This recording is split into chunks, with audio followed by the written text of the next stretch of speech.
legislation soon. Thank you. On debate, Senator Wallin. Colleagues, the question we are being asked to consider is this. Did the events here in Ottawa over the last 3 weeks meet the threshold for this extraordinary imposition of the Emergencies Measures Act? And today, this question remains, why is it still in place? The emergency has been met, the blockade is gone, and surely the authorities will not be caught so flat-footed ever again. So the threat that protesters may come back in force seems unlikely. Intelligence operatives and police have surveillance and investigations underway to deal with crimes in the making, plots or new actions. They had those powers before the invocation of the Emergencies Act. In a letter sent to parliamentarians from the Advocates for the Rule of Law, a nonpartisan think tank, they argued the following. The failure of the government and police to enforce existing laws and court orders is not a sound basis to expand state power with the declaration of a public order emergency when no such emergency has been proven to exist. One rule of law failure should not beget another. The letter goes on to state, it risks a gradual erosion of Parliament's role in favour of executive power, and it amounts to a damning admission of failure of state capacity. If Canada is to remain a functional and free democracy, then it must be able to solve problems using existing laws and established institutions and without resorting to the most extreme measures except when absolutely necessary. So I think we can all agree on both the importance of the rule of law in Canada and the objectivity of the courts, which together form the foundation of a just society. The Emergency Act asks Canadians to forfeit this most basic tenet of our democracy.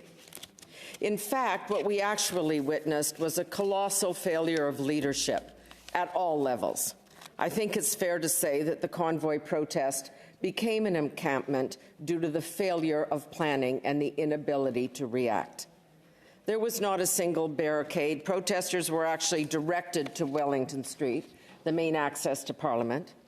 There were existing laws to move trucks or do something about horns or diesel fumes or clogged streets, but those laws were not employed. And so it's difficult to accept now that bad decisions and inaction justifies using an act reserved for the most dire national security crisis. This act is meant to be used, well, never. And here is why. Its application is a judgment call, and judgments are political by definition when the government of the day substitutes itself for Parliament or the objectivity of the courts. The act comes first, then permission is sought. Invoking the Emergencies Act in this context has made the law a subject of partisan contention. And when the Prime Minister made this, for all intents and purposes, a vote of confidence in his government, well, it only further illustrates the problem. This is at the core of why emergency legislation is so risky and so dangerous. The ability in a free and democratic society to protest requires the blind application of the law. The Prime Minister deems some protests in Canada to be acts of democracy. He even participates in some. No action was taken against church burnings or topplers of statues. That was called understandable. But the Prime Minister declared the trucker protests here in Ottawa, the protesters, to be racist, white supremacists, misogynists, people he didn't like and would never talk to. But does being frustrated, angry, or critical of government actually make you an enemy? And so the issue is who should decide what is lawful advocacy and what is an illegal protest or occupation? Who is to decide to whom laws apply or whose actions can trigger the invocation of the Emergency Act? That is why we have the rule of law and the obligation to make your case for extra powers to a court and not leave it to the judgment call of the government of the day. So why the Emergencies Act now? We did not see it invoked at the G10 or OCA or when Parliament was attacked in 2014. We did not even see it at 9/11. I lived in New York then and witnessed the fear and genuine crisis that unfolded. And even during those extraordinary times, there were fierce debates over what was called a ticking time bomb situation. How far can and should you go to fight terrorism? The argument was, for example, can you waterboard someone to get information to defuse the ticking bomb? History teaches us that too often actions taken in the heat of the moment, even in the face of actual terrorism, proved to be ill-considered and were rejected once they became known. But that was months, even years after the fact.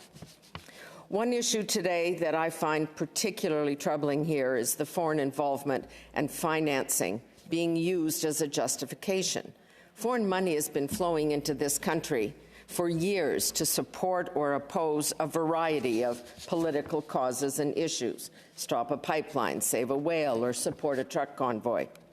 So why is it okay for some causes to be funded by foreign supporters but not others? The finance minister stated that new Fintrac rules expanded under the new Act will allow for greater financial reporting obligations of crowdfunding sites and cryptocurrency platforms and will be made permanent with legislation. I agree Fintrac as it stands lacks the necessary teeth needed to track the finances of criminals or extremist groups. But to use this as an opportunity to test out new laws is deeply unparliamentary and takes advantage of this situation to advance policy, perhaps even political goals.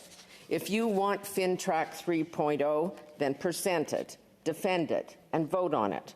Again, we see the extraordinary powers before a parliamentary vote. If you disagree with the government, can you be excluded from economic activity in this country? Can your finances be frozen or essentially sealed? The remedies for those who have been unfairly targeted require resources because banks and financial institutions have been given immunity from liability under this new act. So appealing to your bank or the police or the courts is probably not going to resolve the matter. And it is costly. And if your resources are frozen, then it's not even an option. So many are caught in this catch-22. Of course, no one wants our way of life, our democratic rights and freedoms, or our system of government put at risk. So what other options are there other than the imposition of a draconian law? We saw in Coutts and Emerson and at Windsor's Ambassador Bridge, talking and, more importantly, listening brought blockades and protests to an end. Criminals were charged and arrested. The weapons cache was seized under existing laws. But that did not happen here in Ottawa. Why? Well, as Emergency Preparedness Minister Bill Blair said, we cannot leave anyone with the impression that our democracy is negotiable or subject to efforts of appeasement. The discussions in Coutts and Emerson and Windsor did not erode trust in public institutions or put our democracy at risk. Talking helped, listening helped, and it could have been an opportunity to turn the temperature way down, calm the fears, and bridge the differences here in Ottawa, too. Colleagues, I come from a part of the country where it's normal to wear camo, drive a semi for a living, bring your kids to events because you don't have a nanny, or be skeptical of almost any government intervention in your daily life, mandates included. Many truckers have been working all through the pandemic, delivering things we needed or simply wanted. They had no place to eat and were left to use the side of the road. These were folks at the heart of the convoy, not the opportunistic agitators that rose to prominence, commandeered the headlines, and in the process became the justification for this bill. Ultimately, this debate is a litmus test. The result will reflect your own experience, your own beliefs, your own worldview. Sitting with colleagues in a restaurant the other night when the House vote was announced, wild cheers broke out. It felt more like a victory whoop at a sporting event than the realization that our country had just made a profound and very risky decision. Democracy is messy.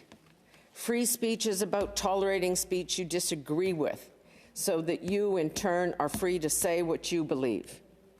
Every day we tolerate risks and inconvenience and discomfort to participate in and protect our democracy. It's part of the price of upholding our rights and liberties. Emergency powers cannot and must not be normalized, especially at a time when more and more Canadians are losing faith in our institutions. The defenders of this bill say trust the government. They will not go too far. Just trust them. Well, just watch me gave me no comfort, and just trust me gives me less still. The political fallout from the War Measures Act haunts us still. It has shaped and distorted politics for half a century. It had consequences nobody could have predicted. I fear the same may happen, that today those who are rounded up may go silent, but not away, that those who have been targeted, disparaged, or had their livelihoods threatened will disengage from our civic life. I fear that others will decide that separatism is the only answer. We have seen the precedents. When people lose faith and trust in our national institution, the ties that bind fray. Canada itself is an act of faith. Our east-west configuration is daily challenged by the north-south pull of common geography, shared interests, and trade. If we ignore the reality of political difference, if we pretend smugly that somehow partisan division is an American phenomenon and foreign players are to blame, that is to deny the very basis of our democracy. Opposing the government of the day is democracy. It's how it works. It's why we have elections. It's why we have debates and votes here and in the other place. It's the very basis of our parliamentary democracy. To silence criticism or dissent through extraordinary laws is the very action we would decry and denounce everywhere else in the world. And that is why I will vote against this act. Thank you, colleagues.